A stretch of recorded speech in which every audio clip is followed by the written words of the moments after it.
Hi there, welcome to the Cloud Security Podcast by Google. Thanks for joining us today. Your hosts here are myself, Tim Peacock, the product manager for threat detection here in Google Cloud, and Anton Shuvakin, a reformed, tamed, civilized former analyst and member of the cloud security team here at Google. You can find and subscribe to this podcast wherever you get your podcasts, as well as at our website, cloud.withgoogle.com/cloud-security/podcast. If you like our content and want it delivered to you piping hot every Monday afternoon, please do hit that subscribe button on your podcasting app of choice. You can follow the show and argue with your hosts on Twitter as well, twitter.com/cloudsecpodcast.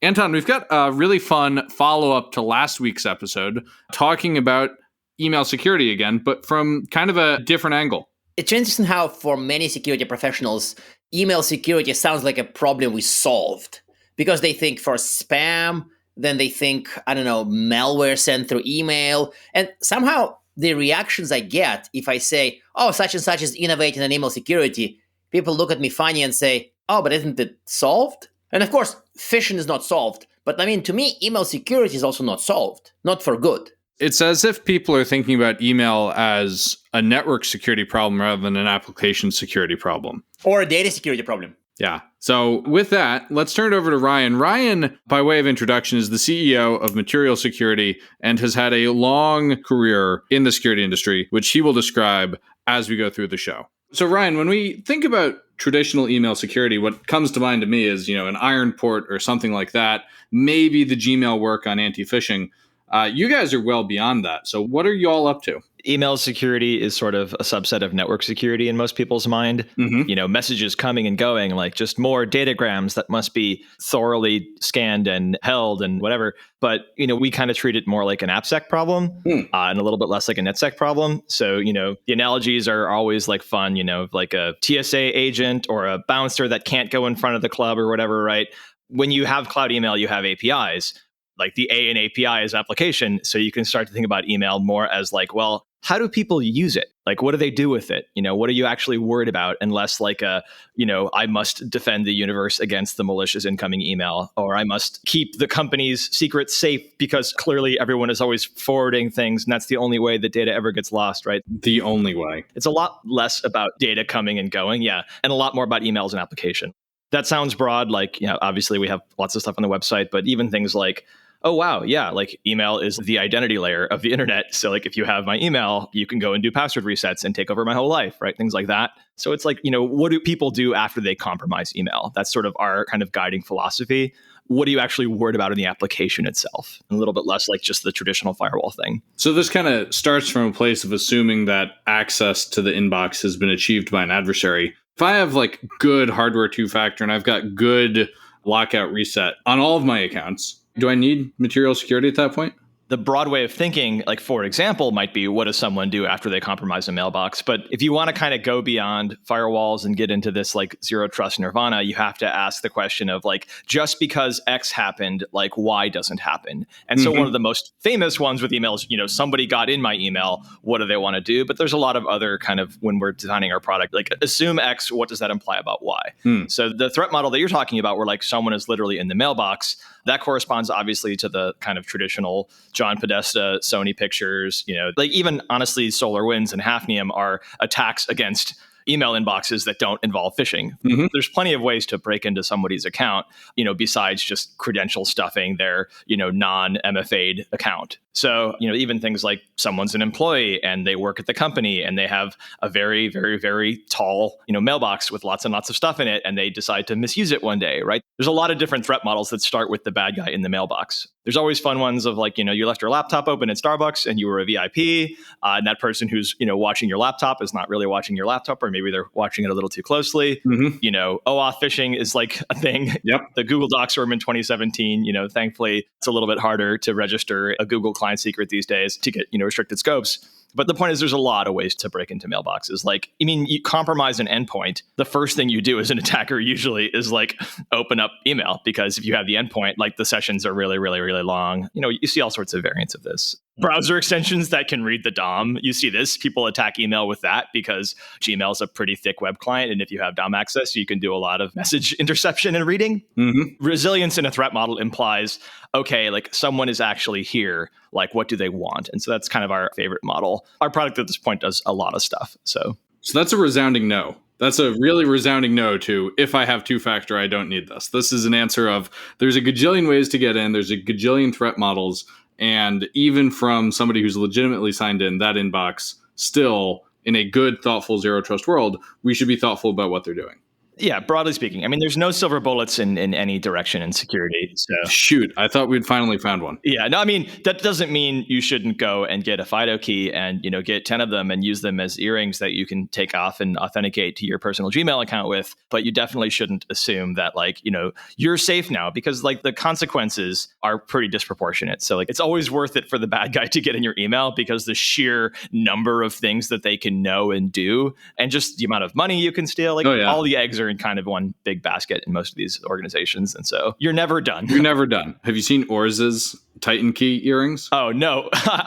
Orz actually, at one point when we were first getting big about the Titan keys, they're quite small. The Titan chips themselves, the ones in our data center, he had stud style earrings made out of them. I'm friendly with the Yubico CEO, Stina. She's super cool. And she told me that, there's a little bit of gold in all the Yubi keys. And so somebody who got married, because Yubico, I think they're pretty close. So there was a Yubico marriage, between two employees, and they took all of the defective ones that were being sent back, and they got enough of them and they melted the gold and they made an engagement ring out of Yubico gold. That is shocking. So speaking of fun startups, tell me about the founding of this, because I think it's an interesting story how all this came to be for your team. I mean, I've been doing startups for a while. My first job, while I was still in grad school at Stanford, was as a first software engineer at a math department company. Your career in this ecosystem is very path dependent. Kind of depends where you start. But I started as more or less a first employee, pre-funding. Everything I've done has been in startups since then, with a brief stint at Dropbox for a while. You get kind of hooked on starting companies. If it goes so well, then you're afraid of failure and you never do another one. If it goes so poorly, then you go and, work at a FANG or whatever, and you never, ever, ever think about series A, B, C, D, E, F, G ever again. Just a happy person with work-life balance or something. It sounds awful. But if you're me and it goes pretty well every time, then you really kind of keep stepping up the ladder of ambition. And so with this one, I left Dropbox in 2016, kind of knew I would do another company. And then Podesta got popped and I got disturbingly into that. And it happened on a personal Gmail account where you can't roll out Iron Porter, Mimecast, Proofpoint, or any of these things. And so I was like, if all you had was the Gmail API, how would you protect this account? And you could try and build, whatever next generation API driven Mimecast or something if you wanted to, but you can do so much more, and you can't even do that very well. So it ended up kind of being a really solid, useful constraint. When you're a programmer, you know that constraints actually can set you free. If you're like, well, I can't share state, so what am I going to do? I'll invent MapReduce. Constraints are great. And the what can I do with a lowly, personal OAuth grant and a personal Gmail account ended up kind of being the germ of a lot of techniques and ideas that now, we sell to the most paranoid companies in the world. And we still protect a bunch of VIPs, which is cool. We didn't forget where we came from. That's an awesome story. I love the constraint driven model there. That's a really interesting Necessity is the mother of invention, I believe someone said at some point. Someone did say that. I think you just said it, but somebody said it before as well. One of the other interesting things on your company blog, which is definitely going to go into the linked material in this episode, listeners, is some thinking about security vendors. And I'm a dirty security vendor. I'm a PM of security products here at Google. I started my career as a security vendor at Shape Security. You've done a lot of thinking about how I could be a less dirty security vendor. And I like to think among the security vendors, I'm not particularly dirty. What's your take on how to be a less bad security vendor? Yeah, I mean, there is not an industry that hates its vendors more than the cybersecurity industry. Why is that? Because the vendors deserve it, frankly, a lot of the time. So there's a really classic little paper online called The Market for Silver Bullets, which if you haven't read, you totally should. We'll link to that as well, listeners. It just kind of describes from a pure econ, almost game theory perspective, the way that the cybersecurity market works. And there's a lot of unknown with regards to efficacy. Buyers don't have perfect information. Sellers don't have perfect information. There's an attack hacker in the picture who has imperfect information, but more than, the defender or the vendor. So it's just challenging. And so vendors have a huge incentive to overpromise. Buyers have a huge incentive to believe things that aren't true because I just want to be able to sleep at night for 5 minutes, and then on top of it, the economics of the market, where funding comes from, how companies work, because things are changing so fast in technology, and security is like the most change heavy part because the emergent properties of every other change in tech blend together and end up kind of compounding. So if tech changes, n changes per year, and then you have m changes in a different vertical, emergent properties are either n times m or n to the m, however you want to deal with it. So security, there's a lot going on, and so the big vendors that have distribution, I'm not going to name names, but who we're talking about. No. They have, a sales force and they have a book of business that lasts a long time, but they don't really know what to fill it with. And so they end up being incredibly acquisitive and they buy all these little base hits of things that seem to catch on. And it kind of just becomes turn the crank, shovel the security products into the security product boiler and just sort of hope that the buyers are getting a portfolio of stuff. But then the other really hateable thing that enterprise software does in general is the tip of the spear in the organization is the sales team and the solutions architects. And then the customer success is kind of an afterthought. That's sort of some leftover from when we did perpetual software licensing. And you could just shelfware was just as profitable as, software that was being used. So as a result, people end up buying a lot of stuff. And then are they getting the most out of it? Does anybody even care? It's a crank that is turned. And then you don't even look at the sausage at the other end because that's customer success's job, So I just feel bad, frankly, for much of this ecosystem because it's more important than ever. I don't think cybersecurity is getting less important over time. It ends up being kind of the lens through which, we're even analyzing the future of open societies at this point. I think Bob McMillan had a story in the journal, as we record this today about the Russians are back, SolarWinds 2, son of SolarWinds, it's here. So there's a culture problem in the cybersecurity industry. There's a market problem. We kind of need to fix both because it's all fun and games to whine about vendors and to try and evangelize your product by just sending people AirPods in the mail to take a meeting with you. But these things, they do hurt the entire society that we live in, this behavior in the market. So that sounds like sort of 4 problems here. There's just the market dynamics of security as an industry are different. We have adversaries involved and we have quality problems that go well beyond, say, a market for lemons. It really is. And I've read that paper. It's an excellent paper, Market for Silver Bullets. We have the emergent complexity of securing systems that we're not responsible for, where those systems intersect in ways that are multiplicative in their complexity. We have the economics of acquisition that have emerged in our industry with dominant players snapping up and comers. And then we have, finally, bad organizational design choices not prioritizing customer success, which is in part driven, again, by economics. That's really interesting to me that sort of 4 independent threads in that answer, really none of which are technology itself. Security is not hard because of technology. Security is hard because of economics. Technology will do whatever you want it to. That's the beauty and the sadness of it, right? The horror of it. You can kind of strangle a piece of technology and make it dance for you if you need to. But most problems in technology are human problems. Technology is largely amoral and the bits will go where we ask them to go. Yes. Actually, I was talking to a data scientist the other day about torturing bits. On that topic, I want to click in a little bit on the marketing piece and on communicating to users about value of things. We've got a gajillion vendors out there, and if you walk around RSA, it feels like 2 gajillion. How do we, as a vendor, expect to cut through the noise and actually get a message to land? How do you guys do that? How should anybody think about doing that? People use the term where is their alpha, where is their value as a strategy, right? It's a capital markets pricing theory, word. So I tend to use it, had a couple impressionable years hanging out with hedge funds, but I'm so sorry. So where is the alpha? I changed my ways and I came back to California. If tech is, what I love, then tech should be the product. Is whenever someone's should I go work at a hedge fund? I'm do you love money or do you love technology? It's actually quite clear. And so they're well, money. I'm okay, then I'll miss you. Goodbye. Please get out of my ecosystem. The point is when you're trying to think about where do you allocate your marketing budget as a vendor is, one way to ask this question. And, if you have a couple $1 million burning a hole in your pocket because it's VC bonanza right now and, anything with a pulse can raise, God's own seed round or whatever. Basically, if everyone else is doing it, everybody else has millions of dollars too. I guess I'll buy some ads and I'll start my own podcast or something, That's a good idea. We'll do content marketing. We'll get the best content marketing ever. There's a playbook playbook and everybody else is kind of running that playbook. So like marketing is the art of like standing out. But honestly, the one thing that has worked well for us, and that's like fairly timeless, is like work your butt off for your customers and then help them make referrals after you do. And then just be an awesome partner. Because when you go and talk to buyers, like they like to hear about things from their peers. So it's just like do your best to earn someone's business, and then they'll want to tell their friends about you. And that's where people want to hear about stuff anyway. So like I'll go on podcasts that are interesting, and you have a fantastic podcast and you have deep conversations. Thank you. The point is like your customers are your best evangelists. So like you can have the booth at RSA or whatever, right? But like what's more important is like, you know, if your customers are in town, like thank them to their face for the opportunity to serve them. And then, you know, if they have a friend with them, like ask them to bring a friend, you know, that's like not that hard. So you can get a chain reaction with customers. If your product is good enough for customers to tell their friends, well, like customers beget customers, beget customers, right? Customers as neutrons in the reactor of your business is like kind of how it should be. Thermal customers. Exactly. Yeah, I love it. So the thermodynamics approach to marketing, you heard it here first.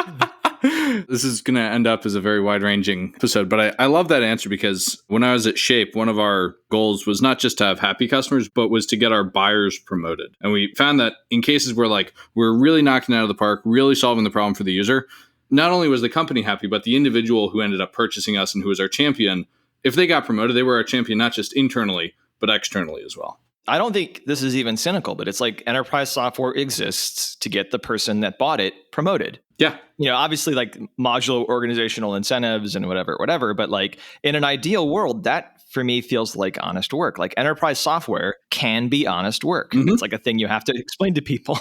We're getting close to time, and I want to touch on two more things. One of the challenges that customers face when buying a new technology is it takes time to ramp up on it and get value out of it. And we still, even in a world of consumption pricing, end up with shelfware. What can we do to help people get value out of their security investments faster? I think part of this is, you know, it's on the sell side. It's also on the buy side. Like, I think time to value is like the metric that you have to optimize for, no matter who you are. If you're selling software, like, for example, our software, you press the button, you auth us wherever you want us to auth, and like, by like the next meeting, we've ingested a huge chunk of the company's data, and we're like telling you like useful, valuable things, even in advance of like the fancier, more complex parts of our product. So like by like the second meeting of our like eval process, you've got something that you can screenshot and like put in an audit committee deck or like show to the business side or whatever, right? Like, so just try and help people as fast as you possibly can if you're designing software. Like, one of many silver linings of all of this, like, you know, SaaS stuff is that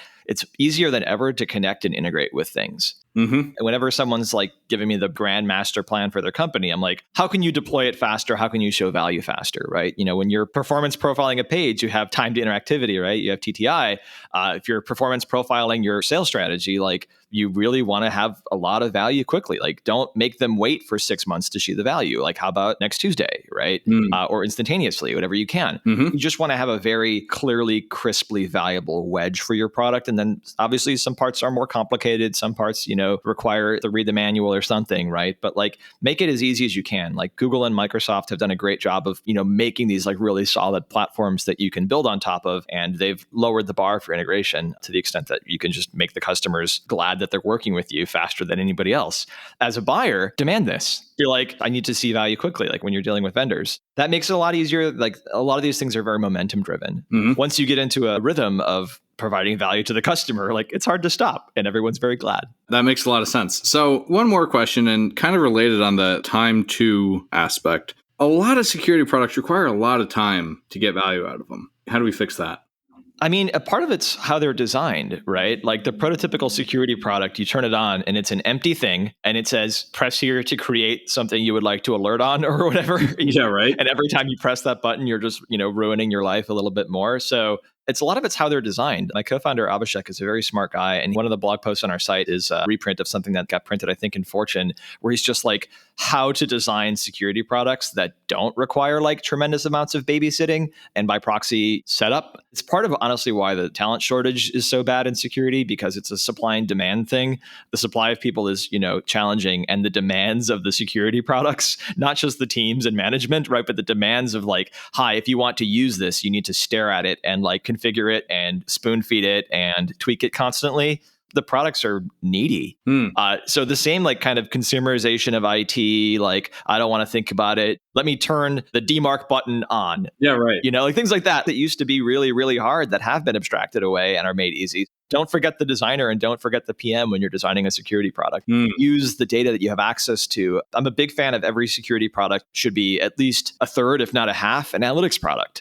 There's no reason a security product should be empty on day one. Like there's really great commodity infrastructure for analyzing data. You might as well like make the product feel full and have suggestions of how to use it out the box. And like this problem will get better. And don't just like send more alerts to people. Like if you're blocking things, then you're probably sending alerts. If you're not blocking things, you're sending alerts anyway. Like the default security product is a damn beeper. Yeah. And like now we're shocked that we have a talent shortage and we hate all the products. It's because like the PM boxes, the affordances that our PMs are bringing to these situations are remarkably the same. Just another thing that will yell at you and send you an email with a red exclamation mark on it. Like, so there are other ways to design security products. I swear to God. It turns out that's true. When I was at Shape, we thought we had made it when one of our users posted a job description saying, must have 5 years experience with Shape security. And they were looking for something to run the thing. We did think it was funny when we read that said 5 years. We were founded 3 years ago. The new grad dilemma. It is the new grad dilemma. Also contributing to the talent shortage in our industry, by the way. I want to wrap up with our traditional closing questions here on the podcast. First, one weird tip to improve email security. And then two, beyond all of the great stuff we've mentioned, including for sure Market for Silver Bullets, do you have a recommended reading for the audience? So in terms of, how to be better at email, I would go and double check all the account reset flows that you have, just because remember, once somebody gets in your email, they're going to spread.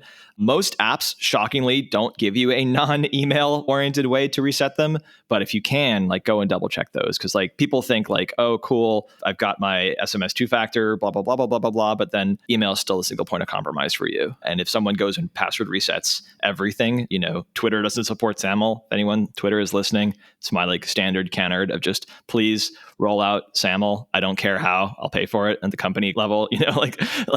Presidents and stuff are on there. Just do it. It's okay. Just do it. But I think Twitter, for example, has a non-email password reset flow that you can turn on. Go and look at that. And if it doesn't, we have a part of our product that helps with this and whatever. It's just little things that you might not think about after you've, rolled out a password manager and gotten, FIDO keys for everything and whatever. So in terms of reading, most of my long form reading tends to be more fundamentals. That's okay. Those are great. If you're thinking about doing a company, Crossing the Chasm is a good book, but, pretty standard recommendation. It's not just for the thesis of, the chasm in the adoption lifecycle. It's just an introduction to how to think about different kinds of people and why they buy and sell things and whatever. If you've ever used the term early adopter, but you have no idea what the Rogers curve is and the bell curve, and you don't know what a late majority customer is or whatever, go and read a book about it. You'll start using the buzzwords a little more intelligently. It's highly worth it. Apart from that, I read a lot of history.